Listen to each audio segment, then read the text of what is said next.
मैं आत्मा स्टार हूँ। जैसे स्टार को हमने देखा है वैसे स्टार को याद करना है, आंखें पूरी बंद नहीं करनी है। जैसे शिव शंकर भोलेनाथ की मूर्तियाँ देखी है, चित्र देखे हैं तो अर्धोन्मिलित नेत्र होते हैं। योग युक्त ध्यान युक्त अवस्था में उनकी आंखें पूरी बंद नहीं रहती।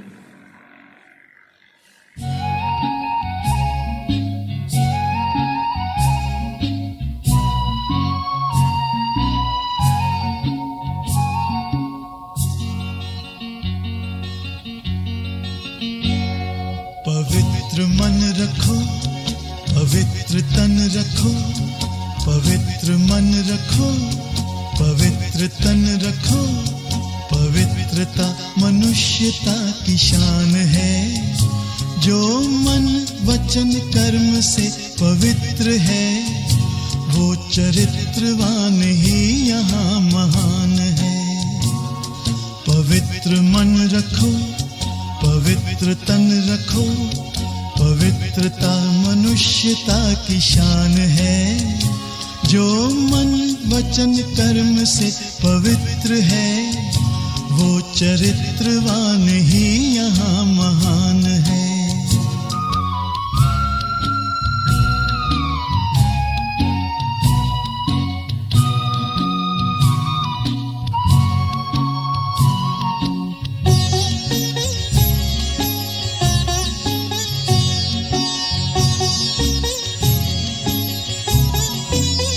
बड़ा ही मूल्यवान है तुम्हारा ये जन्म, तुम्हारा ये जन्म।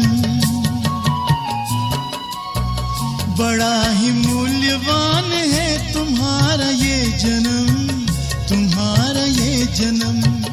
जगत की कर्म भूमि में करो भले कर्म, करो भले कर्म। अच्छे रखो विचार, उत्तम करो व्यवहार। अच्छे रखो विचार, उत्तम करो व्यवहार। आदर्श व्यक्ति की ये पहचान है। जो मन वचन कर्म से पवित्र है वो चरित्रवान ही यहाँ महान है। पवित्र मन रखो, पवित्र तन रखो, पवित्रता मनुष्यता की शान है। जो ओम शांति का अर्थ है मैं आत्मा शांति स्वरूप हूँ। तो कैसा लगा आपको सबको? आज का हमारा सेमिनार का टॉपिक है साइंस वर्सेस साइलेंस। स्क्रीन दिखाई दे रही है सभी को? तो साइंस जो है और साइलेंस में क्या फर्क है? तो साइंस की जो खोज है वो मनुष्य ने की है। साइंस ये मनुष्य निर्मित है। लेकिन जो साइलेंस की पावर है वो स्वयं परमात्मा के द्वारा सिखाई जाती है। स्वयं परमात्मा साइलेंस की पावर सिखाते हैं। ये मुख्य फर्क है।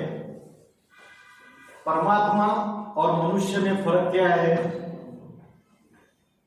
क्रिश्चियन लोग उसको गॉड करके पुकारते हैं, मुस्लिम लोग अल्लाह करके पुकारते हैं, हिंदू लोग उसको ईश्वर या शिव करके पुकारते हैं। तो वो सुप्रीम पावर है, सारी सृष्टि का पिता है वो जो सुप्रीम पावर है। और बाकी हम जितने भी मनुष्य हैं वो सारी आत्माएं हैं। तो परमात्मा का अर्थ है जो सबसे परम है, श्रेष्ठ है। वो बुद्धिमानों का बुद्धि है।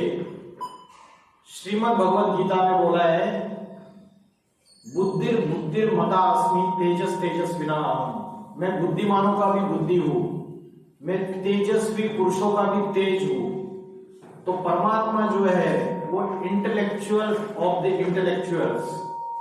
आज बड़े बड़े इंजीनियर, वकील, डॉक्टर, साइंटिस्ट, फिलोसोफर्स है। तो साइलेंस की पावर जो है वो परमात्मा के द्वारा आती है। शंकर का एक अर्थ है, शंकर इस शब्द का किसी को अर्थ पता है? शंकर का अर्थ है शम करोति। शम करोति माना जो सारी सृष्टि में शांति लाता है। शम माना शांति, तो शांति दाता है, शांति की देवता है। इसलिए हिंदू लोग 33 करोड़ देवी देवताओं के मानते हैं, लेकिन एक ही ऐसा देवता का चित्र है, एक ही ऐसे देवता की मूर्ति है जिसकी नग्न मूर्तियां सारी दुनिया में जहां भी खुदाई कर रहे वहां पाई जाती है। उस एक ही देवता को हमेशा चित्रों में, मूर्तियों में ध्यानमग्न अवस्था में दिखाया हुआ है, हमेशा योगी अवस्था में दिखाया हुआ है। बाकी कोई भी देवता को ऐसी गहरी योग युक्त अवस्था में दिखाया नहीं है। तो शंकर का और एक नाम है, उनको बोलते हैं आदि योगी। सुना है आपने? आदि योगी, प्रथम योगी, योगेश्वर, योगीराज। तो जो साइलेंस की पावर है, वो साइलेंस की पावर सिखाने वाला एक परमात्मा है। और साइंस जो है ये मनुष्य के द्वारा खोजी जाती है। और एक मुख्य फर्क है, साइंस के जो भी वैज्ञानिक होते हैं वो रिसर्च करते हैं मैटर के ऊपर। मैटर माना पदार्थ, और पदार्थ जड़ होता है या चैतन्य होता है, लिविंग होता है या नॉन लिविंग होता है पदार्थ। अभी ये लैपटॉप है, नॉन लिविंग, जड़, अनकॉन्शियस। और हम लोग सारे क्या है? मनुष्य कॉन्शियस, हम लिविंग है, हमारे अंदर चैतन्यता है। वो चैतन्यता का कारण क्या है? हमारे अंदर क्या है? शरीर तो जड़ होता है, जैसे ये इंस्ट्रूमेंट है, जब तक इसमें इलेक्ट्रिसिटी सप्लाई नहीं आएगा, इलेक्ट्रिकल एनर्जी नहीं आएगी, तब तक ये काम नहीं करेगा। वैसे शरीर इंस्ट्रूमेंट है, जब तक उसमें क्या प्रवेश नहीं करता है तो वो काम नहीं कर सकता। आत्मा, तो आत्मा चैतन्य है, आत्मा कॉन्शियसनेस है। तो साइंटिस्ट ने जो भी रिसर्च किया, वैज्ञानिकों ने वो रिसर्च किया मैटर के ऊपर, पदार्थ के ऊपर, जो जड़ है। और पदार्थ बना होता है एटम्स और मॉलिक्यूल से, अणु रेणु से।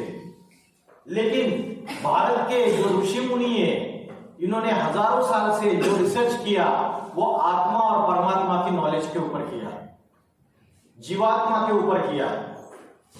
तो आत्मा ये चैतन्य है, तो जो साइलेंस की पावर है वो आत्मा से कनेक्टेड है, और जो साइंस की पावर है वो एटम्स और मॉलिक्यूल से कनेक्टेड है। ये मेजर डिफरेंस है। अभी जिसके अंदर साइलेंस की पावर ज्यादा है उसकी मन की एकाग्रता अच्छी रहेगी। मन की एकाग्रता अच्छी रहेगी तो उसका मनोबल अच्छा रहेगा, मनोबल अच्छा रहेगा तो आत्मबल अच्छा रहेगा, आत्मबल अच्छा रहेगा तो विल पावर अच्छी रहेगी। हम बोलते हैं ना इसकी विल पावर बहुत अच्छी है, बहुत पावरफुल है, इसका कॉन्फिडेंस लेवल बहुत ज्यादा है।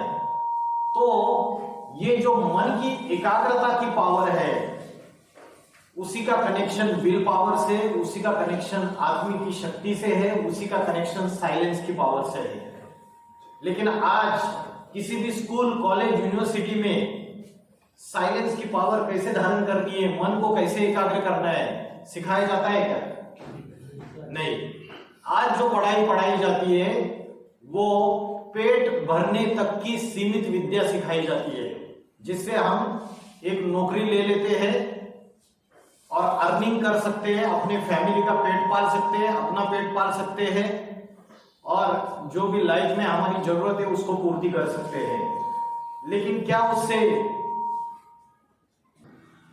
उससे जीवन जीने की जो पद्धति है और जो चारित्र्य निर्माण है वो हो पा रहा है? इस शिक्षा से मनुष्य जो है इस शिक्षा लेने के बावजूद उसकी प्रवृत्तियां और ये राक्षसी और जानवरियत जैसी प्रवृत्तियां बनती जा रही है। बन रही है, नहीं बन रही है? जानवर से भी बदतर हो रहे, सभी की आती चल रही है। देश देश आपस में लड़ाई झगड़ा कर रहे हैं, जाति जाति आपस में लड़ाई झगड़ा कर रहे हैं, धर्म आपस में लड़ाई झगड़ा कर रहे हैं, अहंकारवश सभी आपस में लड़ाई झगड़ा चल रहा है। तो उसका मूल कारण है, यह अशांति इसलिए फैल रही है क्योंकि आत्मा की नॉलेज, मन को एकाग्र करने की नॉलेज, अध्यात्म की नॉलेज कहीं भी सिखाई नहीं जाती है। तो आज साइंस में इतने सारे अलग अलग साधनों की खोज की है। वीडियो कॉलिंग करते हैं तो अमेरिका में बच्चा बैठा हुआ है, माँ यहाँ पे बैठी हुई है, तो भी उसको पास महसूस कर सकती है। उसकी आवाज भी ऐसा लगेगा कि जैसे यहां से सामने से बोल रहा है। तो साइंस के साधनों ने हमें नजदीक लाया, लेकिन अगर साइलेंस की पावर इतनी जबरदस्त है, ये मोबाइल की नेटवर्क फेल हो जाएगी। माँ बोल रही है कि वीडियो कॉलिंग लग नहीं रही है, बच्चा अमेरिका में बैठा हुआ है, और माँ ने बच्चे को याद किया सच्चे दिल से, और बच्चे को टचिंग हो जाती है वहां पे। वो बोलता है माँ ने मुझे याद किया। ये वाइब्रेशन की पावर है, ये मन के संकल्पों की पावर है, ये साइलेंस की पावर है। जहां साइंस के साधन फेल हो जाते हैं, वहां साइलेंस की पावर काम कर सकती है। बड़ी बड़ी ये लोग कितनी बड़ी मशीनरीज बनाते हैं, कितने साइंस के बड़े बड़े उपकरण बनाते हैं। जब बड़ा भूकंप आ जाता है तो कुछ काम करता है। प्रकृति जब विकराल रूप धारण कर लेती है, नेचुरल कैलेमिटीज आती है, भूकंप आते हैं, ज्वालामुखी फटते हैं, अकाल पड़ता है, दुकाल पड़ता है, सुनामी आ जाता है, तो कुछ साइंस के साधन काम करते हैं उसके सामने। उस समय छोटा बच्चा भी 5 साल का, कभी कभी इतना बड़ा भूकंप हो गया और 5 साल का बच्चा बच जाता है, 3 साल का छोटा बच्चा बच जाता है, बाकी सारे मर जाते हैं। तो आत्मा के अंदर की जो शक्ति है, जो जन्म जन्मांतर हम इकट्ठा करते हैं, वो आत्मबल है। वो जब साइंस के साधन भी फेल हो जाते हैं, तब साइलेंस की पावर काम करती है। साइंस ने एरोप्लेन्स बनाए, हेलीकॉप्टर्स बनाए। जो अपने सीडीएस थे, चीफ डिफेंस सर्विस के मुख्य, चीफ ऑफ डिफेंस सर्विसेज, क्या नाम था? बिपिन रावत। कैसे डेथ हो गई उनकी? क्रैश हो गया उनका हेलीकॉप्टर, है ना। तो साइंस के जो साधन है, आज के जो बड़े बड़े आसामी है, उनको नहीं बचा पा रहे। तो अगर साइलेंस की पावर अच्छी है, मन अगर हमारा एकदम पवित्र है, शुद्ध है, क्लियर है, ट्रांसपेरेंट है, उसमें निगेटिव थॉट्स, वेस्ट थॉट्स का कचरा नहीं है, तो क्या होगा? भविष्य की दूर की चीजें भी हमको क्लियर कट दिखाई दे सकती है। जिसके लिए हम बोलते हैं, अरे वो राहुल है ना, उसका सिक्स सेंस बहुत अच्छा है। बोलते हैं ना, राहुल का सिक्स सेंस बहुत अच्छा है। कहां से आता है सिक्स सेंस? ये मन की एकाग्रता से आता है, ये वाइब्रेशन की पावर से आता है।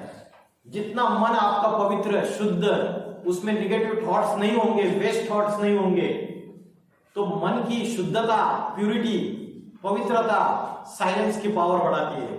उससे भविष्य की चीजों को भी देख सकते हैं। जैसे साइंस के साधनों से देख सकते हैं, वैसे साइलेंस की पावर से भी हम देख सकते हैं। तो आज क्या हो गया?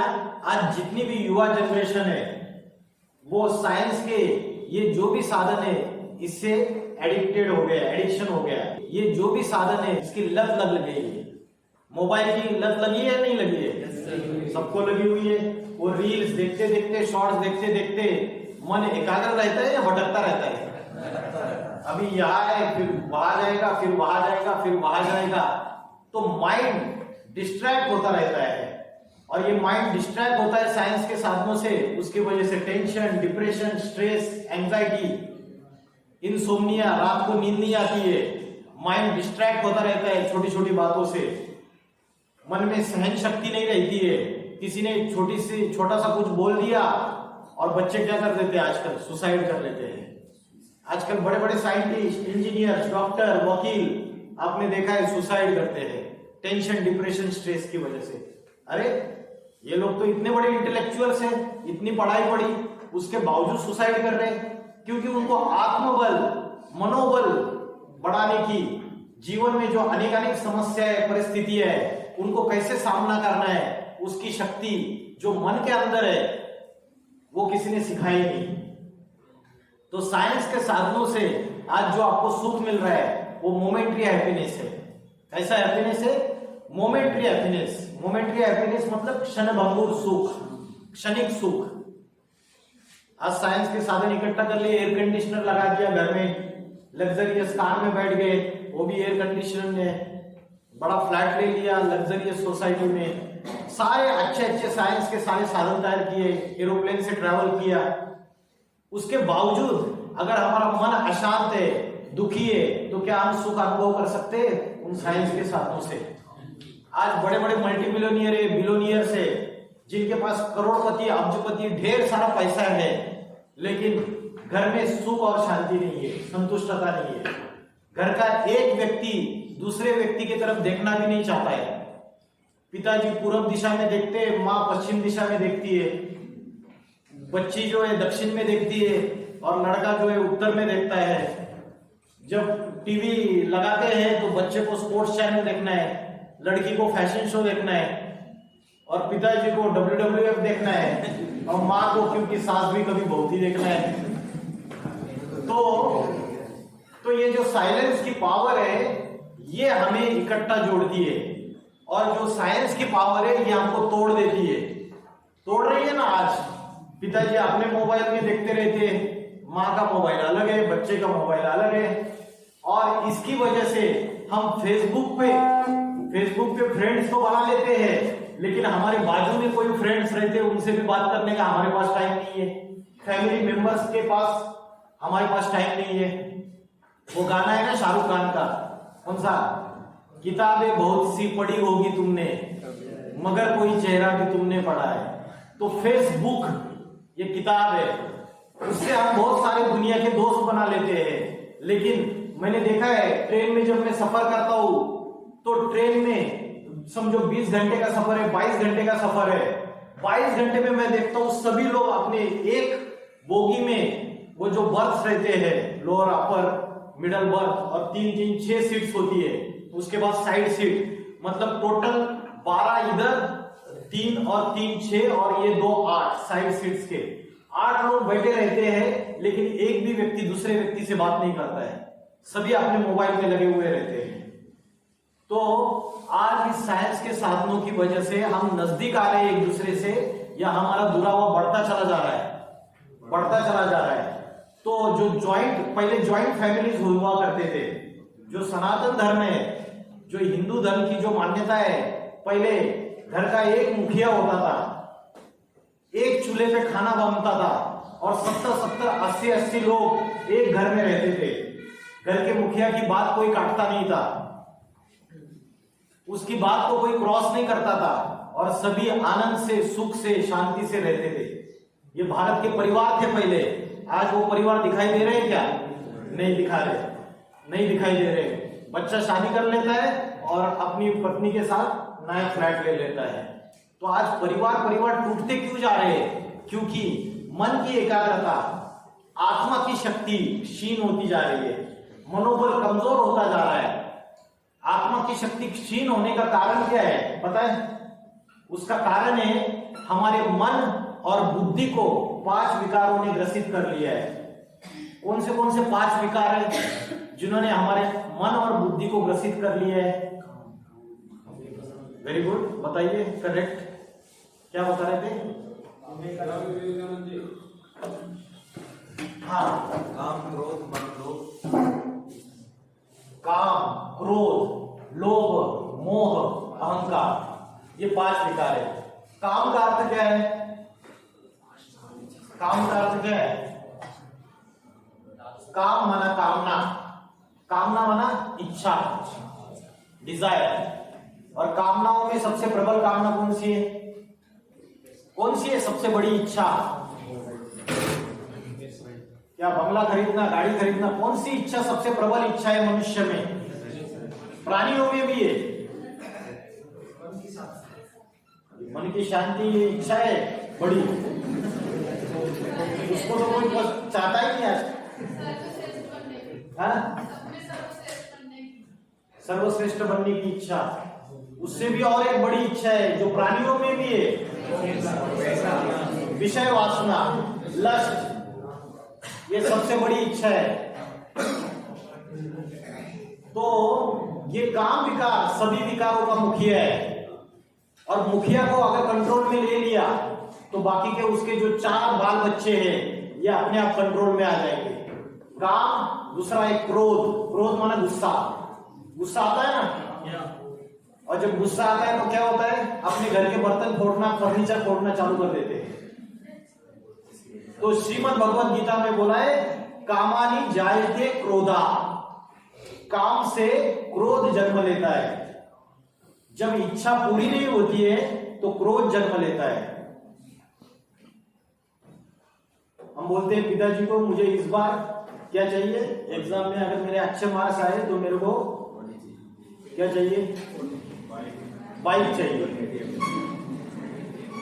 और बाइक नहीं मिली तो फिर गुस्से से वो क्रोध आ जाता है पूरी तरीके से, सारा घर हम अपने सर पे उठा लेते हैं। तो कामानि जायते क्रोधा, क्रोधानि भवति सम्मोहा, क्रोध से मोह जन्म लेता है। मोह माना क्या, लगाव झुकाव, लगाव झुकाव की बीमारी होती है ना, होती है नहीं होती है, खाना खाने बैठते उसकी याद आती रहती है, लगाव लग जाता है किसी से, फिर पढ़ाई करने बैठ जाते तो भी याद आती रहती है, सामने से 10 दोस्त गुजर जाते हैं, बोलते हैं हाय राहुल, और राहुल खोया हुआ है यादों में। ये कौन सी बीमारी है, लगाव की, मोह, अटैचमेंट। तो संगात संजायते कामा, कामानि जायते क्रोधा, जायते माने जन्म लेना, क्रोधानि भवति सम्मोहा, क्रोध से मोह जन्म लेता है। सम्मोहात बुद्धिनाशा, बुद्धिनाशात प्रणश्यन्ति, फिर बुद्धि का नाश होता है, फिर प्राण का नाश होता है। तो आज ये 5 विकार जो है, काम क्रोध लोभ मोह अहंकार, ये सबके अंदर प्रवेश है। किसी में कम है, किसी में ज्यादा है, किसी में काम विकार ज्यादा है, किसी में क्रोध विकार ज्यादा है, किसी में लोभ ज्यादा है। लोभ का अर्थ क्या है, लालच। मेरी थाली में जो परोसा है वो तो खाऊंगा ही खाऊंगा, लेकिन सामने वाले की थाली में जो परोसा है वो भी खाऊंगा छीन के। तो ये जो छीनने की वृत्ति है ये लोभ विकार है। सहज मिले सो दूध बराबर, मांग लिया सो पानी, और छीन लिया सो खून बराबर। ये भारत की संस्कृति है, सनातन धर्म की। लेकिन आज क्या हो रहा है, आज छीना झपटी है सारी की सारी, और उसी की वजह से आज देश देश, जाति जाति, समाज समाज आपस में लड़ाई झगड़ा कर रहे हैं। जमीन के ऊपर झगड़ा है, पानी के ऊपर झगड़ा है, हवा के ऊपर भी झगड़ा है। पाकिस्तान बोलता है मेरी एयर स्पेस से तेरा जेट, भारत का जेट नहीं जाएगा, ट्रैवल नहीं करेगा, मतलब हवा भी बांट ली, तेरी एयर स्पेस। परमात्मा ने प्रकृति की रचना की, और प्रकृति ने जल वायु अग्नि पृथ्वी आकाश, इन 5 तत्वों का पूरी तरीके से मनुष्य के लिए मुहैया कर दिया। और मनुष्य की इतनी अल्प बुद्धि है, उसने इन 5 तत्वों को भी बांट लिया है ना। कर्नाटक और तमिलनाडु में कावेरी नदी का पानी कौन पिएगा, इसके ऊपर भी झगड़ा है। वो बोलता है मैं पिएंगे, हमारे लोग पिएंगे, कर्नाटक वाले। अरे एक ही भारत देश के अंदर रहते हैं, फिर भी झगड़ा है। तो ये जो प्रकृति के 5 तत्व है, इसको भी मनुष्य ने बांट लिया है। उसका मूल कारण है कि 5 विकारों की मनुष्य आत्मा के अंदर अति होती जा रही है, और ये 5 विकारों के वजह से मन और बुद्धि दोनों को ग्रसित कर लिया है। इन दोनों की शक्ति क्षीण होती जा रही है। इसकी वजह से हमारी मेंटल पावर, इसकी वजह से हमारी एकाग्रता की पावर कम होती जा रही है। तो ये 5 विकारों को अगर कंट्रोल में कर लिया, मन को एकाग्र करने का अभ्यास कर लिया, तो हम मन जीते सो जगत जीत बन सकते हैं। श्रीमद् भगवद गीता में बोला है मन जीते सो जगत जीत, इंद्रिया जीते सो जगत जीत, काम जीते सो जगत जीत। शास्त्रों में बोला है मन के हारे हारे, मन के जीते जीत। जो मन से हार गया वो हार गया। कोई कंपटीशन है और उसको 4 दिन रह गए और अभी पार्टिसिपेट किए, बाकी के लोग 2-2 महीने से प्रिपरेशन कर रहे हैं और आपको सिर्फ 4 दिन है। अगर आप मन से हार गए तो हार गए, और आपने 4 दिन दिन रात अपनी विल पावर को स्ट्रांग बना के अपने डट के मुकाबला कर लिया और आप फर्स्ट आ सकते हो। तो मन से हारे हारे, मन से जीते जीते। असफलता एक चुनौती है, स्वीकार करो। क्या कमी रह गई देखो और सुधार करो। जब तक न सफल हो नींद चैन की त्यागो तुम, संघर्षों का मैदान छोड़ मत भागो तुम। कुछ किए बिना ही जय जयकार नहीं होती, कोशिश करने वालों की हार नहीं होती। नन्ही चींटी जब दाना लेकर चलती है, चढ़ती दीवारों पर से 100 बार फिसलती है। मन का विश्वास रगों में साहस भरता है, चढ़कर गिरना गिरकर चढ़ना नहीं करता है। मेहनत उसकी आखिर बेकार नहीं होती, कोशिश करने वालों की हार नहीं होती। तो जो मन की शक्ति है, जो मन से हार गया वो हार गया, और जो मन से जीत गया वो जीत गया। तो ये साइलेंस की पावर है। अभी ये साइलेंस की पावर के बारे में और समझते हैं। एक जापानीज साइंटिस्ट है, उनका नाम है मासारू एमोटो। इन्होंने एक एक्सपेरिमेंट कर लिया। इन्होंने 2 ग्लासेस लिए, उसमें पानी लिया, ग्लास ऑफ वाटर, सेम पानी दोनों ग्लास में रखा। एक ग्लास एक कमरे में रखा, दूसरे कमरे में दूसरा ग्लास रखा। पहले ग्लास के सामने जो पानी है उसके सामने उन्होंने लविंग मैसेजेस, अच्छे अच्छे पॉजिटिव वर्ड्स बोलना शुरू कर दिया, और दूसरा जो ग्लास है उसके सामने उन्होंने गालियां देना चालू कर दिया, कर्सिंग करना चालू कर दिया, एब्यूजिव वर्ड्स बोलना चालू कर दिया, उसको निगेटिव चीजें बोलना चालू कर दिया उस ग्लास के सामने। और फिर दोनों ग्लास को बाद में फ्रिज में रखा गया। थोड़ी देर के बाद उसका माइक्रोस्कोप के नीचे ऑब्जर्वेशन लिया, और उनको पता चला कि जिस पानी के सामने, ग्लास के सामने इन्होंने लविंग मैसेजेस भेजे थे, प्यार भरे शब्द बोले थे, अच्छे अच्छे मैसेजेस पास किए थे, उसका जो मॉलिक्यूलर स्ट्रक्चर है वो बहुत बैलेंस था। जो मॉलिक्यूलर स्ट्रक्चर है वो बहुत बैलेंस था, सिमेट्रिक था। सिमेट्रिक माना एक जो बीच की लाइन होती है उससे दोनों साइड में सेम टू सेम। और जो दूसरा था जिसमें निगेटिव मैसेजेस, जिसमें गालियां दी थी, उसका जो मॉलिक्यूलर स्ट्रक्चर है वो पूरी तरीके से कोलैप्स था। तो इसका मतलब ये है वाटर आल्सो कैरीज मेमोरी। जो वाटर है वो भी मेमोरी कैरी करता है। आज मनुष्य का जो शरीर है उसके अंदर भी 70% वाटर है। तो आज अगर हम निगेटिव संकल्प करते हैं, निगेटिव सोच रखते हैं, तो उसका असर उन वाटर मॉलिक्यूल्स के ऊपर होगा या नहीं होगा? होगा। तो उसका असर फिर शरीर के ऊपर भी होगा। तो आज साइंस भी इन बातों को मानती है कि आज जितनी भी बीमारियां फैली हुई है उन बीमारियों का मूल कनेक्शन मन से है। मन अगर किसी का अशांत है, दुखी है, परेशान है, रोगी है, तो शरीर भी रोगी है। तो इन्होंने जो एक्सपेरिमेंट किया इससे साबित हो गया कि जो वाचा है, मतलब मुख से जो शब्द बोलते हैं, इसमें अगर पॉजिटिविटी है तो उसका असर वाटर मॉलिक्यूल्स के ऊपर भी पड़ सकता है। तो वाटर तो जड़ है, लेकिन वाचा से भी सूक्ष्म क्या है? जैसे मैंने किसी को गाली दे दी तो उसका असर उस व्यक्ति के ऊपर इतना ज्यादा नहीं पड़ेगा। उससे ज्यादा असर अगर मन से उसको बद्दुआएं दे दी, उसके बारे में गलत गलत सोच रखी, तो किस चीज का असर ज्यादा होगा? मन से जो बद्दुआएं दी उसका बहुत गहरा असर हो जाता है। तो वाचा से भी सूक्ष्म क्या है? मन के संकल्प, मन के जो थॉट्स है माइंड के, ये वाचा से भी सूक्ष्म है। और वाचा से स्थूल क्या है?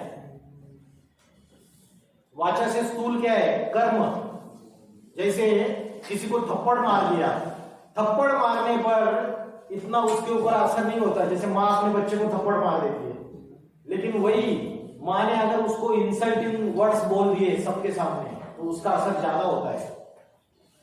तो कर्म से भी सूक्ष्म है वाचा, और वाचा से भी सूक्ष्म है मन के संकल्प। तो जो वाचा है, speech is silver and thoughts in the mind they are gold. मतलब मन के संकल्पों का सबसे ज्यादा असर होता है। तो और एक एग्जांपल है इसका, सोलोमन आइलैंड। ये साउथ पैसिफिक ओशन में है सोलोमन आइलैंड। इस सोलोमन आइलैंड में एक जमात रहती है, ये लोग ट्राइबल्स लोग हैं और इनके पास वेपन्स नहीं है। इनकी एक ट्रेडिशन है कि ये लोग क्या करते हैं, जब भी कोई पेड़ को काटना है तो ये क्या करते हैं, they gather around that tree, उसके आजू बाजू में ऐसे जमा हो जाते हैं और फिर वो उसको गालियां देना शुरू कर देते हैं, गंदे गंदे शब्द बोलना शुरू कर देते हैं और ऐसे कुछ दिन करते रहते हैं। उसके बाद वो पेड़ जो है वो सूख जाता है और अपने आप गिर जाता है नीचे। तो मुझे ये बताइए, पेड़ में कॉन्शियसनेस है या नहीं है? मनुष्य में कॉन्शियसनेस ज्यादा है या पेड़ में कॉन्शियसनेस ज्यादा है? मनुष्य में ज्यादा है और उससे कम है प्राणियों में, एनिमल्स में, और उससे भी कम है पेड़ में। तो जो वाचा का असर उस पेड़ के जो पत्ते हैं, उसकी टहनियां हैं, उस पेड़ के ऊपर हो सकता है, तो अगर मन के संकल्पों का असर कितना ज्यादा रहेगा। तो जो साइलेंस की पावर है वो अगर हम यूज करें तो क्या हो सकता है, हम दूसरे के माइंड के अंदर क्या चल रहा है वो भी पढ़ सकते हैं और दूसरे के माइंड को चेंज भी कर सकते हैं। उसमें किया था ना दिल वाले दुल्हनिया ले जाएंगे में, शाहरुख खान ने क्या किया था, वो बोलता है पलट, ट्रेन पकड़ रहे हैं काजोल, और वो बोलता है पलट। मुख से बोलता है या मन से संकल्प करता है? संकल्प करता है और वो पलट जाती है नहीं। ये वाइब्रेशन की पावर है, ये मन के संकल्पों की पावर है। जैसे बच्चा अमेरिका चला गया और माँ यहाँ बैठ के बच्चे को याद कर रही है और बच्चे को तकलीफ हो जाती है, तो ये मन के वाइब्रेशन की, संकल्पों की पावर, साइलेंस की पावर है। आज हम ये पावर भूल चुके क्योंकि हम साइंस के साधनों के अधीन हो चुके। साइंस के साधन यूज करना गलत बात नहीं है, कार में बैठना गलत बात नहीं है, कार यूज करना गलत बात नहीं है, मोबाइल यूज करना गलत बात नहीं है, कंप्यूटर यूज करना गलत बात नहीं है, साइंस के साधन यूज करना गलत बात नहीं है, लेकिन साधना को भूलकर साधनों के अधीन होना गलत बात है। समझ में आया? आज हम अधीन हो चुके, उसके ऊपर डिपेंडेंट हो चुके कंप्लीटली और साधना को भूल चुके। साधना ये आत्मा के ध्यान से कनेक्टेड है, ये मन की एकाग्रता से कनेक्टेड है। स्व का अध्ययन माना आत्मा का अध्ययन। श्रीमद् भगवद गीता में बोला है, अहिंसा, सत्यम, अक्रोधस, त्याग, शांतिर, अपैशुनम, स्वाध्यायस्तप आर्जवम। स्वाध्याय का अर्थ है स्व का अध्ययन। स्व माना आत्मा का अध्ययन। वो कैसे करना है वो मैं आगे बताऊंगा।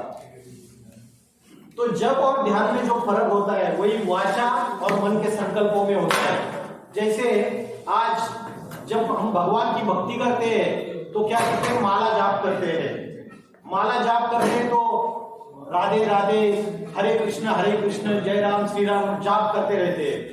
लेकिन जब जाप करते हैं तो मुझे बताइए, क्या हमारे मन के जो संकल्प है, मन हमारा भटकता रहता है या नहीं भटकता है?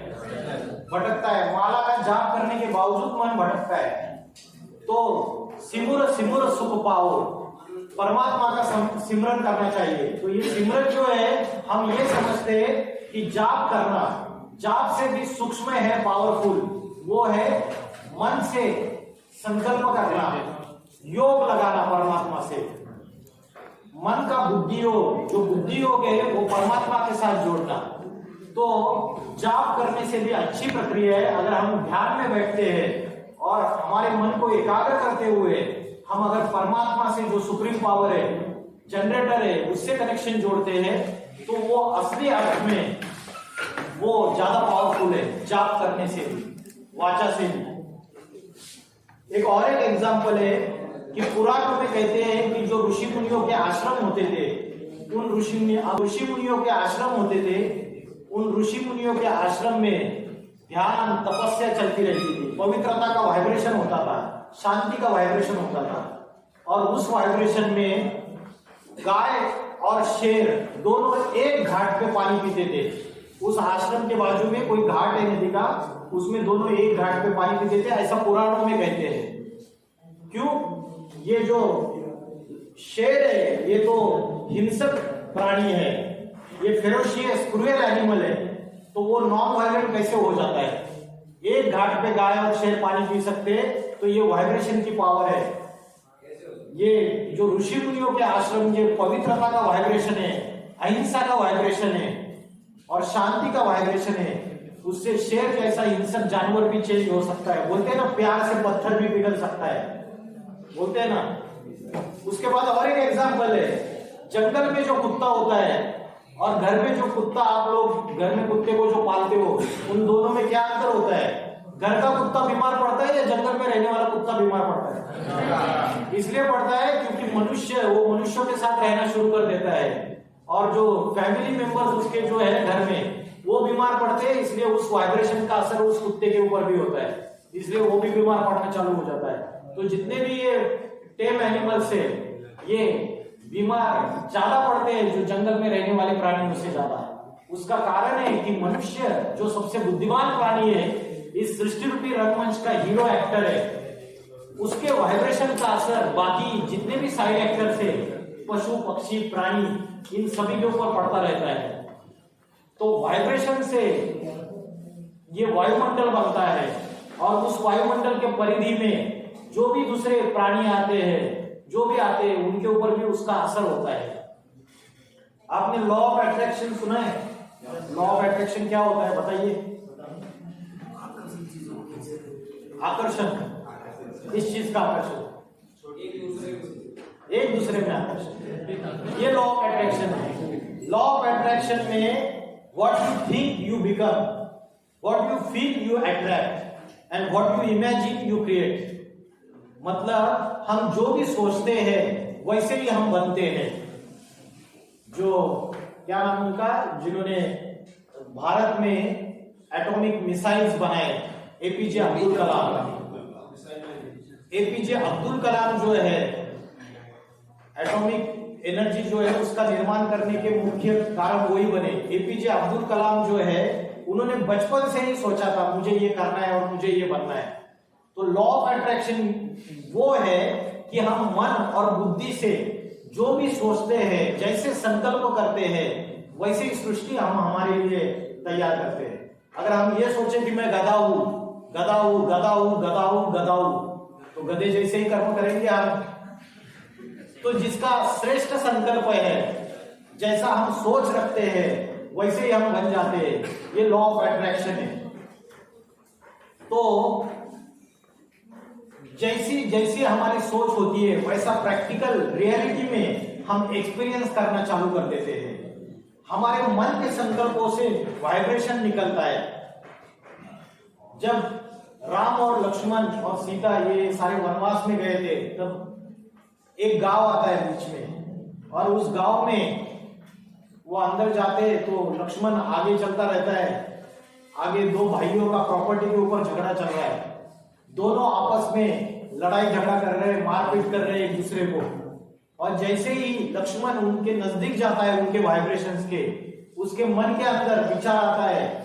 क्या विचार आता है? कि मैं ये इतना बड़ा अयोध्या का राजनगरी, राजपाट छोड़ के, ऐशो आराम छोड़ के यहाँ पे क्या कर रहा हूं मैं? मेरे भाई के साथ वनवास में यहाँ पे धक्के खा रहा हूं।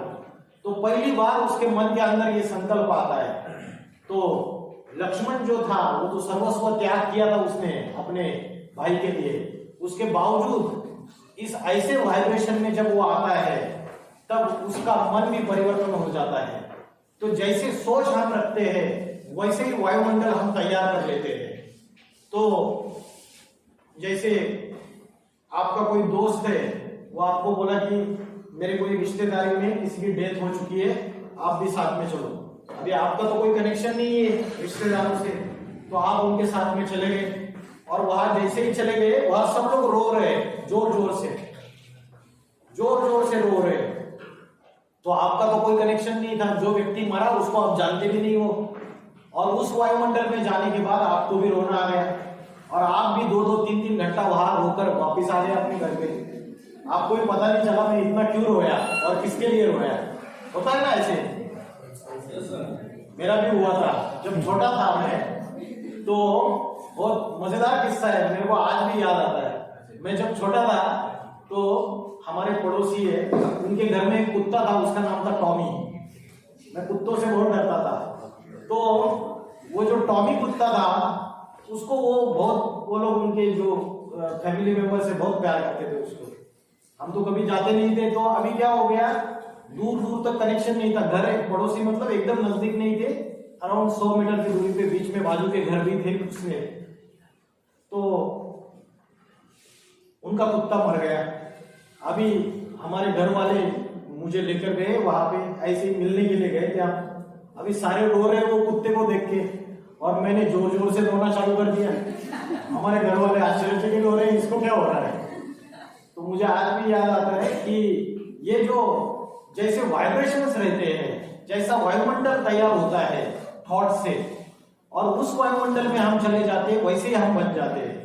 अभी जैसे इस क्लासरूम के अंदर कोई अपने घर से आया और बहुत अच्छे विचार लेके आया, सवेरे सवेरे कोई सत्संग सुना, कोई पूजा पाठ किया, अच्छी अच्छी बातें मन में ग्रहण कर ली, मेडिटेशन किया, आया और क्लासरूम में आया और 10-15 बच्चे बैठे हुए उसके दोस्त, और बाकी के सारे गंदे गंदे विचार कर रहे, डर्टी थॉट्स, मोबाइल में गलत गलत चीजें देख रहे, तो उसके ऊपर उस वायुमंडल का असर होगा या नहीं होगा? होगा। उसकी जो बैटरी वो चार्ज करके आया, वो पूरी की पूरी डिस्चार्ज हो जाएगी बैटरी।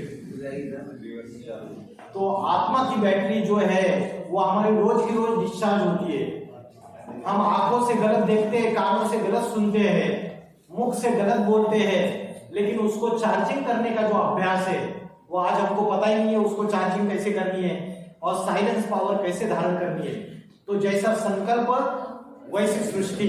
अगर खुशी का संकल्प रखो तो खुशी का वातावरण तैयार हो जाएगा, और दुख का संकल्प रखो तो दुख का वातावरण तैयार हो जाएगा। और घर में आकर हम देखते हैं किसी एक की भी स्थिति डाउन रहती है, माँ की अगर स्थिति डाउन रहेगी ना तो वो ऐसे ही किसी को भी बच्चों को पीटना चालू कर देती है, कुछ कारण नहीं है, उसकी स्थिति डाउन है, बस बच्चे की कोई गलती नहीं, फिर भी उसको मारेगी, पीटेगी उसको।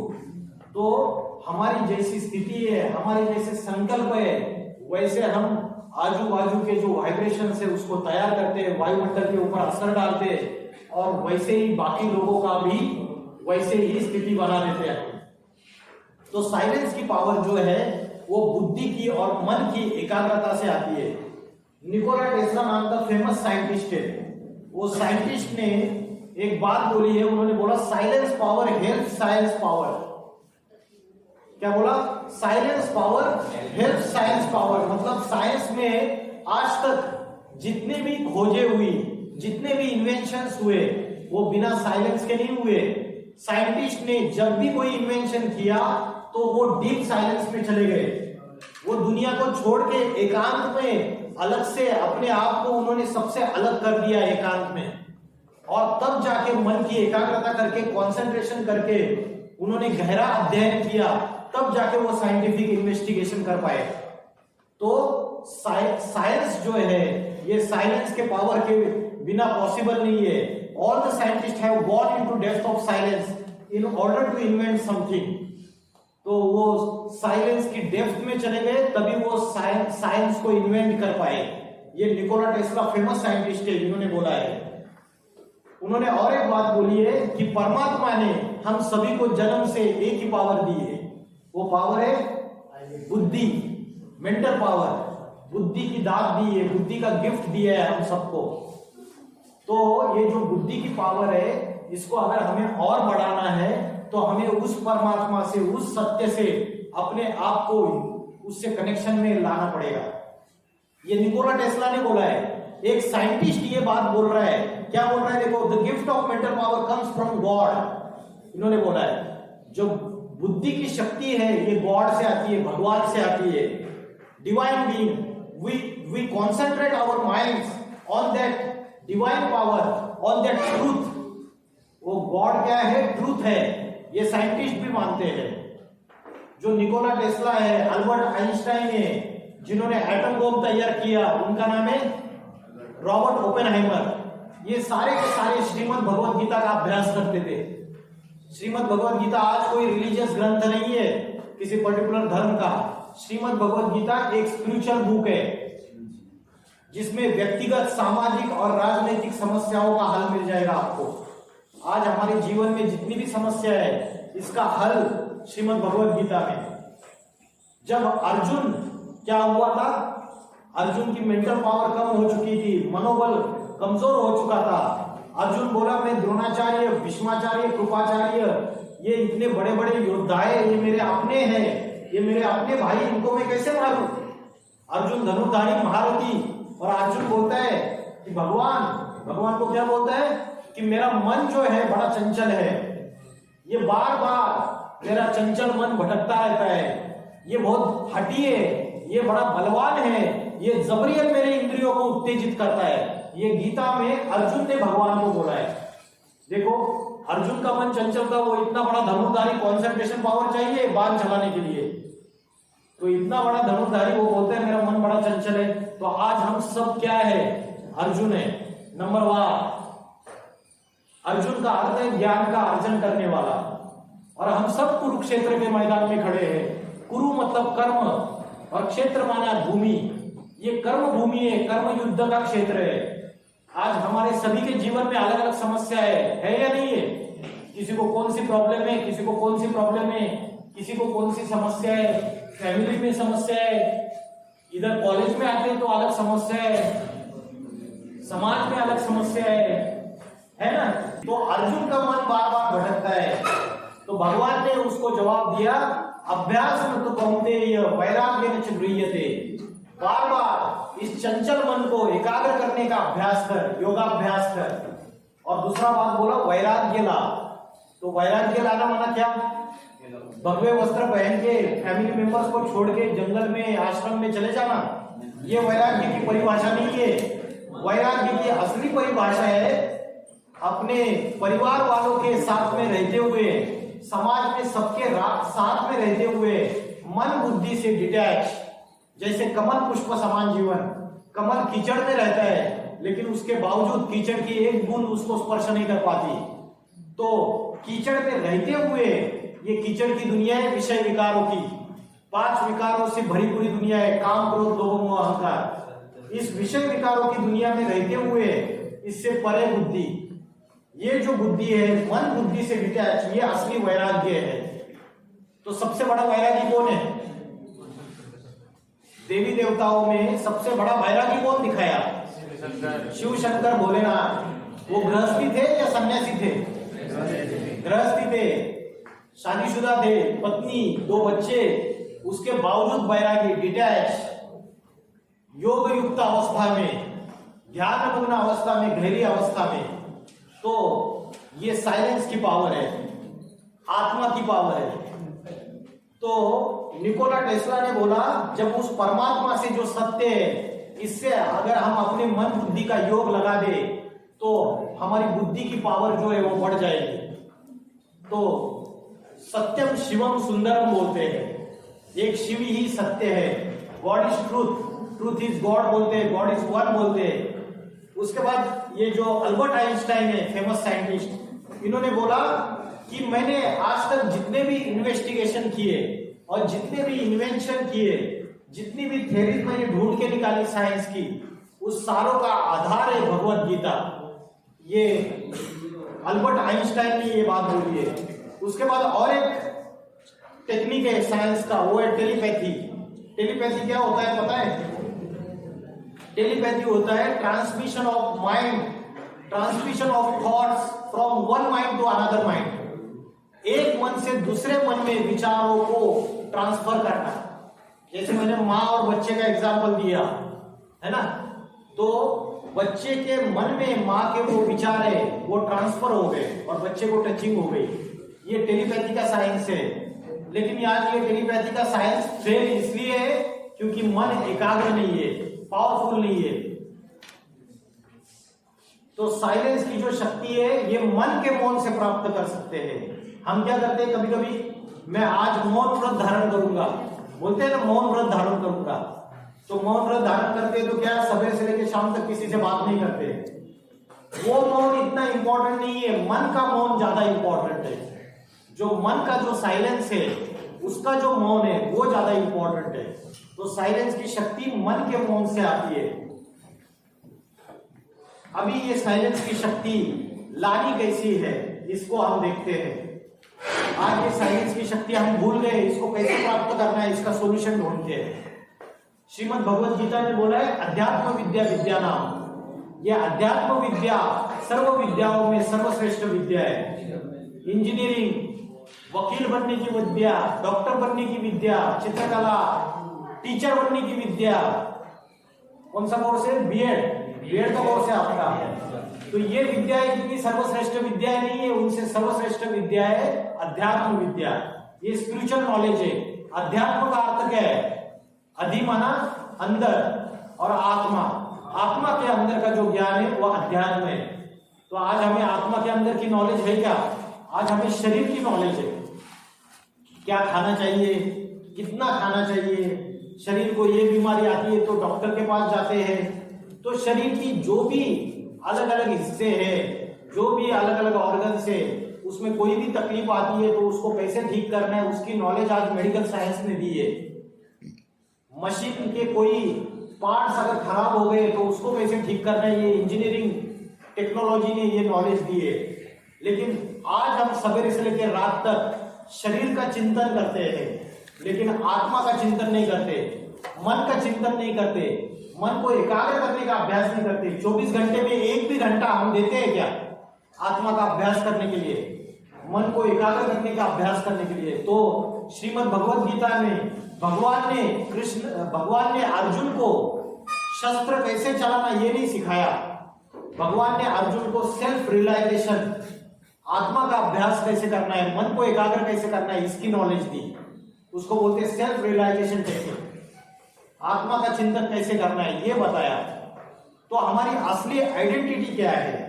हु एम आई, मैं कौन हूं, मैं कौन हूं, इस पहेली को आज साइंस भी ढूंढ नहीं पाया, इस पहेली का जवाब।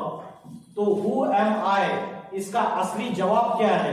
मैंने अगर आपको पूछा आप कौन हो तो क्या जवाब दोगे आप? बताइए आप कौन हो? सोचो ना, डायरेक्टली जवाब दे दो जो भी आपको लग रहा है। मनुष्य हो। और है? अरे उनका जवाब है मैं आत्मा हूं। और इधर जवाब दिया, इन्होंने जवाब दिया मैं हिंदू हूं, इन्होंने जवाब दिया मैं मुस्लिम हूं, इन्होंने जवाब दिया मैं इंजीनियर हूं, इन्होंने जवाब दिया मैं टीचर हूं, उन्होंने जवाब दिया मैं बंगाली हूं, इन्होंने जवाब दिया मैं तो राजपूत हूं। तो किसी ने अपने जाति के आधार से अपना परिचय बताया, किसी ने अपने लिंग के आधार से, किसी ने अपनी क्वालिफिकेशन के आधार पे, किसी ने अपनी नेशनलिटी के आधार पे अपना परिचय दिया, किसी ने अपना नाम बताया। लेकिन ये हमारा शाश्वत और परमानेंट आइडेंटिटी नहीं है। हमारा शाश्वत परिचय जो है वो जन्म से पहले भी था और मृत्यु के बाद भी रहेगा। तो जन्म से पहले भी क्या था? आत्मा। ये हमारा असली परिचय है। तो आत्मा एक एनर्जी है और शरीर जो है जड़ है। जब चैतन्य एनर्जी जो है शरीर में प्रवेश करती है तब शरीर से हम काम कर सकते हैं। तो आत्मा जो है इसका अभ्यास कैसे करना है? अभी मुझे बताइए, आत्मा विजिबल है या इनविजिबल है? इनविजिबल है। जैसे एटम्स और मॉलिक्यूल्स इनविजिबल है। जैसे हम स्विच दबाते हैं और क्या होता है? पंखा चल जाता है। तो जो इलेक्ट्रिक करंट वायर से, केबल से इलेक्ट्रिक करंट फ्लो हो रहा है, उसको अपने आंखों से देखा है क्या? नहीं देखा है, लेकिन फिर भी हम उसको मानते हैं। वैसे ही जो आत्मा है इन आंखों से दिखाई नहीं देती है, लेकिन आत्मा का अनुभव कर सकते हैं, उसका अस्तित्व है।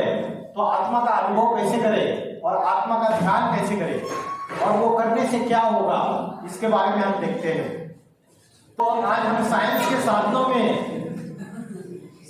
साधनों में सुख ढूंढ रहे हैं। हम अपने मित्र संबंधियों में, अपने रिश्तेदारों में सुख ढूंढ रहे हैं। लेकिन क्या हमको असली सुख और शांति मिल रही है?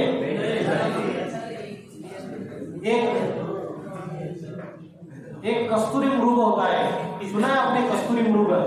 वो सारे जंगल में भागता रहता है, सुगंध कहां से आ रही है, लेकिन उसको पता नहीं रहता है उसके पेट में जो नाभि है, उस नाभि में जो कस्तूरी है उससे सुगंध आ रही है। वैसे मनुष्य का हाल हो चुका है। वो आज सारी दुनिया में भाग रहा है, कि सुख मिलेगा। आज मैं अगर बाइक खरीदूंगा तो बहुत सुखी हो जाऊंगा भाई, मेरा तो लाइफ बन जाएगी। फिर बोलेगा अरे मेरा 2 BHK फ्लैट लेना है मेरे को, मेरे लाइफ की यही इच्छा है, वो ले लूंगा ना बहुत मैं सुखी हो जाऊंगा। लेकिन वो मिलने के बाद भी हम सुखी होते हैं क्या? नहीं होते। फिर नई इच्छा जन्म लेती है।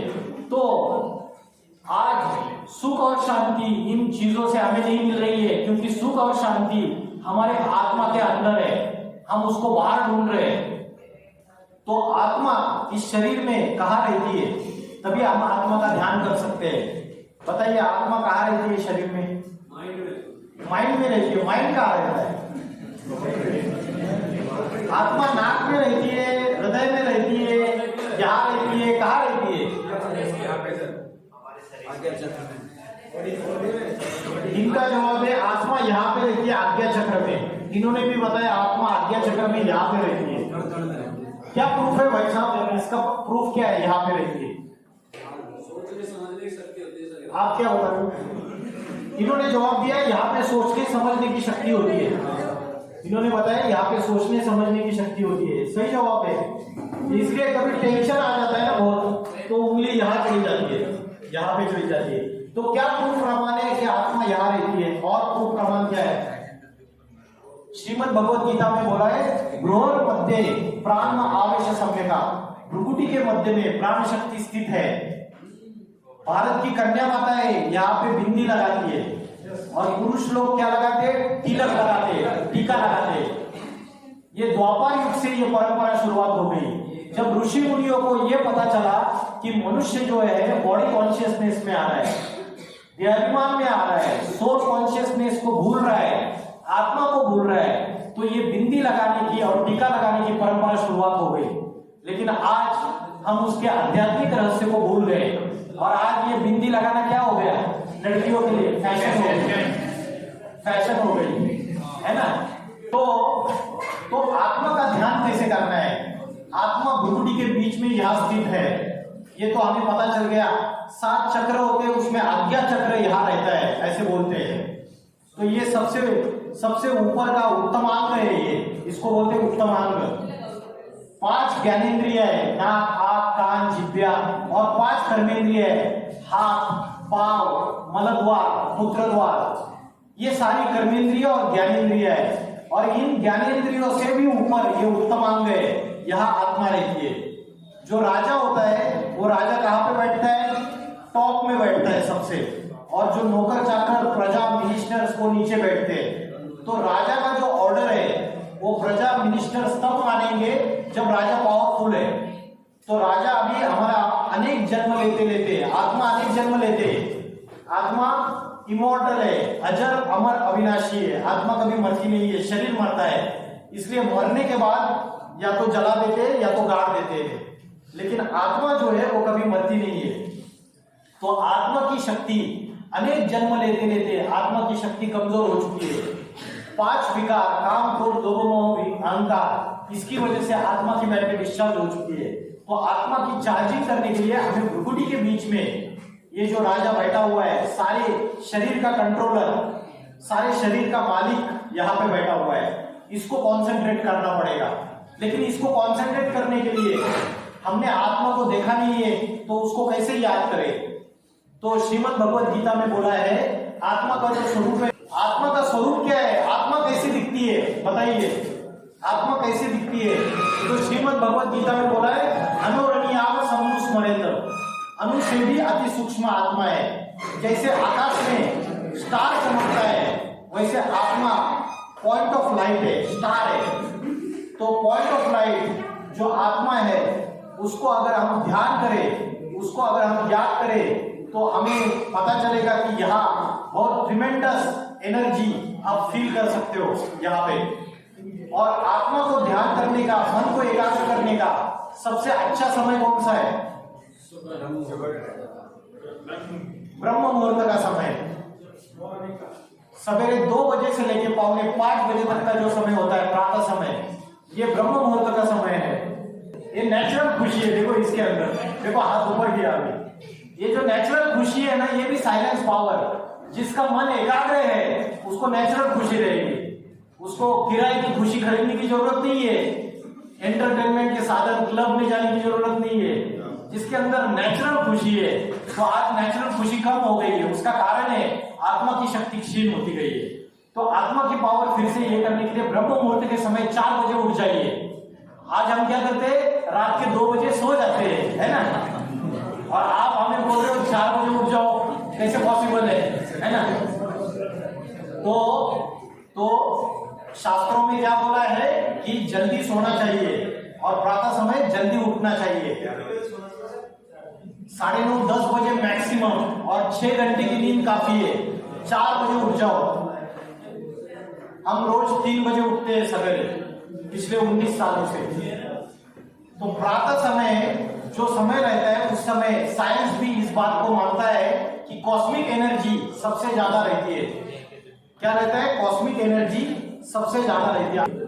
तो प्रातः समय क्या होता है, कॉस्मिक एनर्जी सबसे ज्यादा होती है, और सृष्टि का जो वायुमंडल होता है वो सबसे ज्यादा पवित्र होता है। रात के 12 बजे, 10 बजे से लेकर 12 बजे, इस समय को बोलते हैं राक्षस काल। क्या बोलते हैं, राक्षस काल इसलिए बोलते हैं क्योंकि जो राक्षसी वृत्ति की जो आत्माएं रहती है, उस समय सारे गंदे काम करते रहते हैं सृष्टि में, और सृष्टि के वाइब्रेशन पूरे विषय विकारी और पूरे गंदे रहते हैं। उस समय सो जाना चाहिए।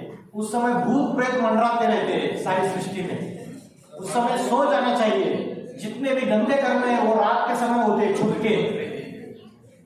तो उस समय सो जाना चाहिए 9:30 बजे तक, और प्रातः समय 3 बजे, 3:30 बजे, 4 बजे उठना चाहिए। 4 बजे उठना चाहिए प्रातः समय, ब्रह्म मुहूर्त के समय। उस समय आप उठ जाइए। आधा घंटा आप मन को एकाग्र करने का अभ्यास कीजिए। और मैंने जो टेक्निक आपको सिखाया कि मैं आत्मा स्टार हूं, यहाँ पे भ्रुकुटी के बीच में आपको आकाश में स्टार देखना है, एक झलक मारनी है, और उस स्टार को यहाँ पे याद करना है। आप 20-25 मिनट एक ही संकल्प में टिक जाओ। मन में जितने ज्यादा विचार आएंगे उतनी मन की एनर्जी कमजोर हो जाएगी, मन की शक्ति क्षीण हो जाएगी। जितना एक ही संकल्प करोगे पावरफुल, प्रातः समय उठ के जो पावरफुल संकल्प करोगे, लगातार 90 डेज करके देखो, वो 100% आपका संकल्प पूरा हो जाएगा। ठीक है, तो प्रातः समय आप मन को एकाग्र करने का अभ्यास कीजिए। प्रातः समय उठ के, अगर सवेरे सवेरे उठने के बाद आप रेडियो पे या टीवी पे एक गाना सुन लेते हो, तो दिन भर वही गाना गुनगुनाते हो ना नेचुरली। क्यों? क्योंकि सवेरे के समय जो भी बुद्धि में जाएगा फ्रेश, वो दिन भर वो काम में आता है। वैसे ही प्रातः समय अगर आप आत्मा का अभ्यास करोगे, मन को एकाग्र करने का अभ्यास करोगे, तो आपकी बैटरी चार्जिंग हो जाएगी। फिर दिन भर कैसे भी आपको गलत दोस्त मिलेंगे, उल्टी पुल्टी बातें सिखाएंगे, तो भी आपके ऊपर असर नहीं पड़ेगा, क्योंकि चार्जिंग करके आए हो आप सवेरे, तो दिन भर वो चार्जिंग काम को आएगी आपको। तो ये आत्मा का अभ्यास है, मन को एकाग्र करने का अभ्यास है। जैसे मोटर गाड़ी है, मोटर गाड़ी का भोजन अलग है और ड्राइवर का भोजन अलग है, वैसे ये शरीर का भोजन अलग है और आत्मा का भोजन अलग है। आत्मा का भोजन सुख, शांति, आनंद, पवित्रता, ज्ञान है, और वो आता है आत्मा का ध्यान करने से, मन को एकाग्र करने से। तो ये जो साइलेंस की पावर है, अभी यहाँ पे ये जो चित्र आप देख रहे हो स्क्रीन पे, आपने महाभारत में देखा रहेगा कि अर्जुन रथ पे सवार है, कृष्ण सारथी है, और 5 घोड़े हैं और रथ है। तो ये जो चित्र है, इसमें कठोपनिषद नामक शास्त्र में बोला है, आत्मा नाम रथिनम विद्धि शरीरम रथमेव च। आत्मा क्या है? रथी है। रथी माना सवारी, पैसेंजर। शरीरम रथमेव च, शरीर गाड़ी है। बुद्धि तुम सारथी विद्धि, बुद्धि सारथी है, उसका ड्राइवर है। मन प्रग्रह में वच, मन लगाव में। इंद्रियानी हयानाऊ, इंद्रिया घोड़े है। तो ये इंद्रिया घोड़े कंट्रोल में है क्या किसी के? भाग रहे है ना।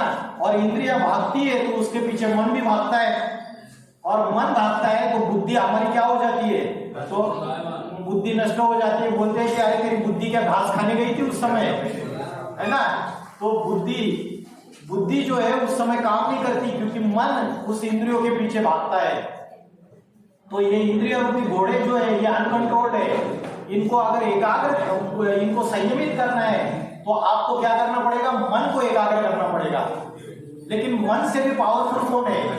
मन से भी पावरफुल है बुद्धि। श्रीमद् भगवद गीता में बोला है इंद्रिया प्रबल है, इंद्रियों से भी प्रबल मन है, मन से भी प्रबल बुद्धि है, और बुद्धि से भी प्रबल बुद्धिमान का बुद्धि परमात्मा है। तो बुद्धि का कनेक्शन जो है वो हमें परमात्मा से जोड़ना पड़ेगा। जब हमारी बुद्धि सात्विक हो जाएगी, बुद्धि प्योर हो जाएगी, बुद्धि के अंदर आध्यात्मिक ज्ञान आ जाएगा, परमात्मा का ज्ञान आ जाएगा, परमात्मा से हम योग जोड़ेंगे ऊंचे से ऊंचे से।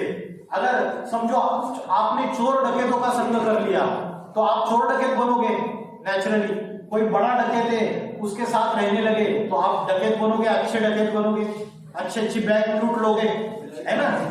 जैसा संग वैसा रंग चढ़ता है, खरबूजे का संग करेंगे तो खरबूजे का रंग चढ़ जाता है। तो वैसे ही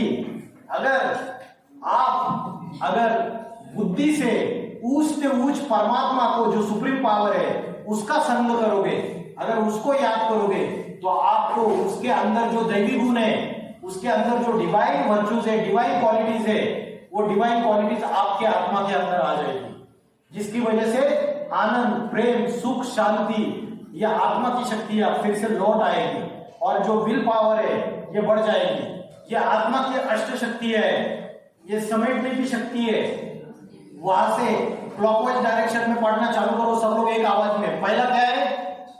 समेटने की शक्ति। दूसरा, तीसरा, चौथी, पांचवी निर्णय करने की शक्ति, छठी स्थापना करने की शक्ति, और आठवीं जो कछुआ होता है, जब जरूरत नहीं तब अपनी इंद्रियों को अंदर से जोड़ लेता है। वैसे जो साधु पुरुष होते हैं, जो साधना करते हैं, वो अपनी इंद्रियों को संयमित करते हैं, जब जरूरत नहीं है तब इंद्रियों को कंट्रोल करने का अभ्यास करते हैं। तो ये आठों की आठों आत्मा की अष्ट शक्ति है। तो आज सहन करने की शक्ति हमारे अंदर है क्या? सहन करने की शक्ति। आज क्या होता है, लड़की शादी करके ससुराल चली जाती है और 10 दिन में मायके वापिस आ जाती है। सहन करने की शक्ति नहीं है, एडजस्टमेंट की पावर नहीं है, एडजस्ट करने की पावर रही नहीं आज। क्यों नहीं रही? उसका कारण है कि आत्मा की शक्ति क्षीण हो गई, मन की एकाग्रता कमजोर हो गई। आज ये जो डाइवोर्स हो रहे हैं, ये डाइवोर्स भारत में 50 साल पहले होते थे क्या? आज कोर्ट कचहरिया, जो सारे कोर्ट कचहरी है वो भरे हुए हैं डाइवोर्स के केसेस से। 10 महीने, 5 महीने, 10 दिन, 15 दिन, इतनी शादी की आज की डेट में वैल्यू है। यूरोप और अमेरिका में जाओगे तो रोज न्यायपति बदलते वो लोग। अभी तो लिव इन रिलेशनशिप आ गई। सुप्रीम कोर्ट ने क्या बोला? लिव इन रिलेशनशिप वैलिड है। मतलब जो जानवर है, वो जानवरों को पता चलता है क्या कि है ना, ये मेरा माँ है, ये मेरा बाप है, ये मेरा वो है, तो उनके अंदर उनको फिर भी बुद्धि है। इन्होंने बोला होता है, लेकिन मनुष्य की बुद्धि जानवर से भी बदतर होती जा रही है। जानवर को फिर भी थोड़ी बुद्धि बची हुई है, मनुष्य जानवर की बुद्धि से भी नीचे चला जा रहा है, उसकी कैटेगरी से भी नीचे चला जा रहा है। नैतिकता, पाप, अत्याचार, व्यभिचार, भ्रष्टाचार अपनी चरम सीमा पे पहुंच रहा है। हम साइलेंस की पावर को पूरी तरीके से भूल चुके हैं। उसकी वजह से, अध्यात्म की पावर को भूलने की वजह से आज ये बड़े बड़े वर्ल्ड पीस कॉन्फ्रेंस करते हैं। क्या करते हैं? शांति सम्मेलन करते हैं। बड़े बड़े नेता जमा हो जाते हैं, बड़े बड़े देश के प्रेसिडेंट, लेकिन क्या शांति स्थापन हो पा रही है दुनिया में? पिछले 1.5 साल से रशिया और यूक्रेन के बीच में युद्ध चल रही है। इंटरनेशनल कोर्ट ऑफ जस्टिस उन्होंने आदेश दे दिया कि युद्ध के ऊपर विराम लाओ, लेकिन उसके बावजूद आज तक युद्ध नहीं रुका। इसराइल और पैलेस्टाइन की युद्ध चल रही है, उसके बावजूद युद्ध नहीं रुक रही है। तो इतने सारे शांति के प्रयास सारे के सारे विफल हो रहे हैं।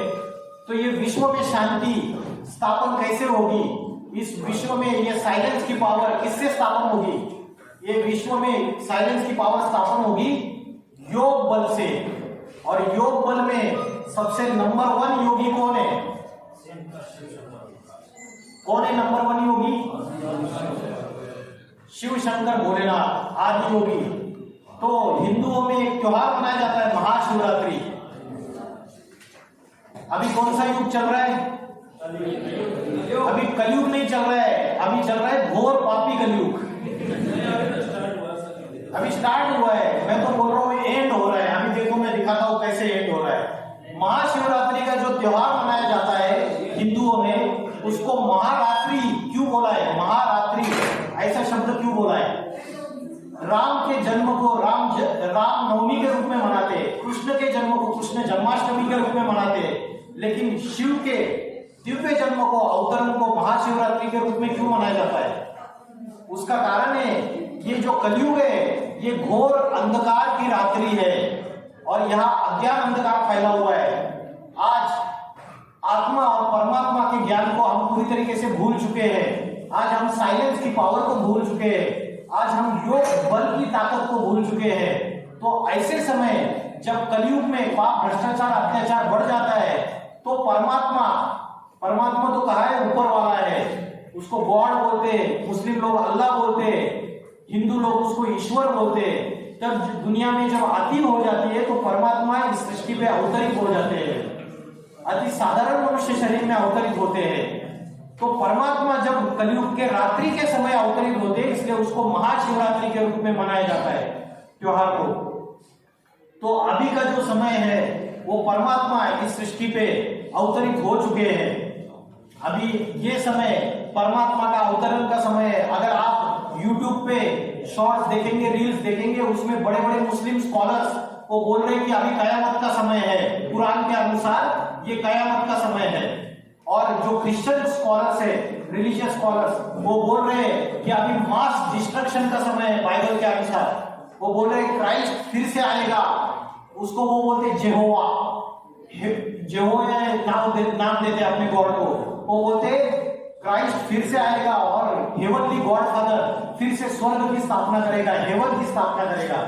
मुस्लिम लोग बोलते अभी कयामत का समय है, अभी खुदा जन्नत स्थापन करेगा। और हिंदू लोग बोलते शिव शंकर भोलेनाथ, उन्होंने जब तीसरा नेत्र खोला तो क्या हो गया? सारी दुनिया में प्रलय आ गया, सारी सृष्टि का विनाश हो गया। इसलिए शंकर को क्या बोला है? विनाशकारी देवता, संहार करता, महाकाल। क्या बोला है? महाकाल। जो महाकाल के शरण में जाएगा उसको काल क्या खाएगा। तो परमात्मा जब इस सृष्टि पे आते हैं तो उनकी शरण अगर ले ली तो इस विनाश के समय भी बाल भी बाका नहीं हो सकता। तो परमात्मा इस सृष्टि पे आने का एक ही कारण है, उसकी सृष्टि पे आने का कारण है पतितों को पावन बनाना। जो सारी मनुष्य सृष्टि पापी बन चुकी है उसको पावन बनाने के लिए परमात्मा आते हैं। योग बल का पावर सिखाने के लिए आते हैं। साइंस की जो साइलेंस की शक्ति है वो सिखाने के लिए आते हैं इस दुनिया में। और अभी वो इस सृष्टि में आ चुके हैं। अभी सारी की सारी दुनिया थर्ड वर्ल्ड वॉर के कगार पे खड़ी हुई है। तीसरा विश्व युद्ध कभी भी शुरू हो सकता है। आज से 80 साल पहले एटम बम थे क्या इस दुनिया में? आज से 80 साल पहले हिरोशिमा नागासाकी जापान के 2 शहरों में पहले एटम बम का एक्सप्लोजन हुआ। आज 80 साल के बाद छोटे से छोटे कंट्री के पास atomic weapons, atomic missiles, nuclear bomb की ताकत है। नॉर्थ कोरिया जैसा छोटा सा देश अमेरिका जैसे महासत्ता को धमकियां दे रहा है। क्या नाम है उसका? Kim Jong. वो तानाशाह, वो सारी दुनिया को धमकी दे रहा है कि मेरे पास जो न्यूक्लियर पावर है उससे मैं सारी दुनिया का विध्वंस कर दूंगा। इधर रशिया यूक्रेन को धमकी दे रहा है मैं न्यूक्लियर पावर का यूज कर दूंगा। इसराइल धमकी दे रहा है पैलेस्टाइन को हम न्यूक्लियर पावर का यूज कर लेंगे। हमास के लिए धमकी दे रहा है। तो आज ये एटम बॉम्ब ये जो मनुष्य ने तैयार कर लिए, ये किससे तैयार किए? साइंस की पावर से। साइलेंस की पावर से नहीं, साइंस की पावर से तैयार कर लिए। और ये साइंस की पावर आज मनुष्य के विनाश के लिए तैयार हो चुकी है। कोई मनुष्य है वो जिस पेड़ की डाली पे बैठा हुआ है उसी डाली को अगर काट रहा है तो खुद भी नीचे गिरेगा या नहीं गिरेगा? तो मनुष्य ने अपने विनाश के सारे साधन तैयार कर लिए। अगर एटम बम का एक्सप्लोजन होगा तो धरती का टेम्परेचर बढ़ जाएगा। धरती का टेम्परेचर बढ़ने से उत्तर ध्रुव और दक्षिण ध्रुव में जो बर्फ के पहाड़ है वो पिघल जाएंगे।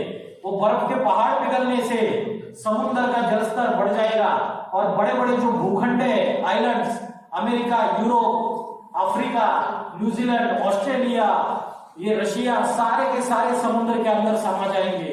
उत्तर भारत, ये एक ही धरती बचेगी, क्योंकि भारत ये अविनाशी खंड है, यहाँ देवी देवताओं का वास है, यहाँ परमात्मा अवतरित होते हैं, ये एक ही धरती बचेगी। तो विनाश के सारे साधन तैयार हो चुके हैं।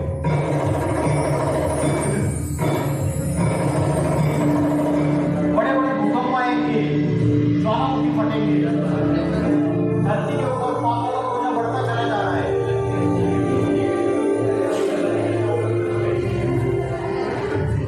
अभी भी तुर्कस्तान में भूकंप आया था, हजारों लाखों लोग मर चुके थे।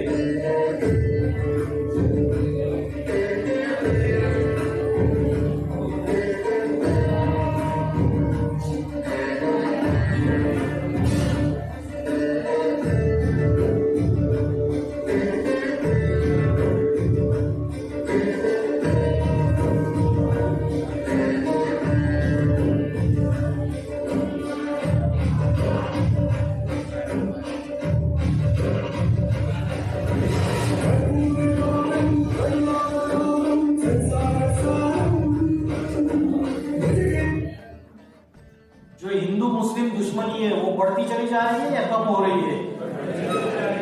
तो ये ट्रेलर चल रहा है। कोई भी बड़ी मूवी रिलीज होने से पहले क्या होता है? ट्रेलर होता है। 1947 में जब भारत पाकिस्तान पार्टीशन हुई थी, बंटवारा हुआ था, तो अपने दादाओं को पूछो, ग्रैंडफादर को, वो बोलेंगे, बताएंगे। जब 1947 में भारत पाकिस्तान पार्टीशन हो गया तो ट्रेनें काट दी गई थी, खून की नदियां बही थी। तो अभी उससे भी भयानक खतरनाक समय चल रहा है। आने वाले 5-6 सालों में हिंदू मुस्लिम सिविल वार के पूरे चांसेस है, न्यूक्लियर वार के चांसेस है और नेचुरल कैलेमिटीज के चांसेस है। तो ये कलयुग जो है ये अपनी अंतिम सांसें गिन रहा है। जैसे कोई व्यक्ति को वेंटिलेटर पे बिठाया जाता है जब वो अंतिम सांसें गिनता है, वैसे ये सारा कलयुग वेंटिलेटर पे है। और जो भारतवासी है वो कुंभकर्ण की निद्रा में सो रहे हैं। इसलिए कुंभकर्ण की निद्रा में सो रहे क्योंकि भगवान परमात्मा शिव इस सृष्टि पे अवतरित हो चुके हैं अति साधारण मनुष्य शरीर में, और उनके द्वारा इस सृष्टि परिवर्तन का कार्य चल रहा है। वो स्वयं राजयोग की शिक्षा पढ़ा रहे जिससे आत्मा पवित्र बन सकती है और नई दुनिया स्थापन हो जाएगी। पापी कलयुग का विनाश हो जाएगा और नई सतयुगी दुनिया आएगी, राम राज्य आएगा। तो परमात्मा इस सृष्टि पे अवतरित होके ये सृष्टि के परिवर्तन का कार्य कर रहे हैं। नई सृष्टि जो चालू हो जाएगी, नई दुनिया शुरुआत हो जाएगी, उसमें सभी मनुष्य जाएंगे क्या? बहुत थोड़े जाएंगे। जिन्होंने अपनी आत्मा को पवित्र बनाया, अपने 5 विकारों को काम, क्रोध, लोभ, मोह, अहंकार, इनको भस्म किया, वही मनुष्य आत्माएं नई दुनिया सतयुग में जाएगी और नई सृष्टि का संचालन होगा। इसलिए बोला है गुरु ब्रह्मा, गुरु विष्णु, गुरु देवो महेश्वर। आप टीचर्स बनने का कोर्स ले रहे हो, सबसे बड़ा से बड़ा जो टीचर है वो स्वयं परमात्मा है, जिसको सद्गुरु बोला है, जिसको बोलते सद्गति दाता। God father is liberator and guide. तो उसने कब लिबरेट किया आपको, कब गाइड किया? कभी तो आके भगवान ने गाइड किया होगा इस दुनिया में, स्वयं टीचर बन के आया होगा कभी तो ये अभी का समय है। परमात्मा इस सृष्टि पे अवतरित हो चुके हैं और आदि सनातन देवी देवता धर्म जो प्राय लोप हो चुका है, सनातन धर्म की धारणाएं लोप हो चुकी है, उसको फिर से पुनर्स्थापित कर रहे हैं। आत्मा का ज्ञान पढ़ा रहे। श्रीमद् भगवद गीता में आत्मा का जो अभ्यास है उसको स्वयं परमात्मा आके फिर से सिखा रहे हैं। तो इतना बोल के मैं रुकता हूं। ओम नमः शिवाय।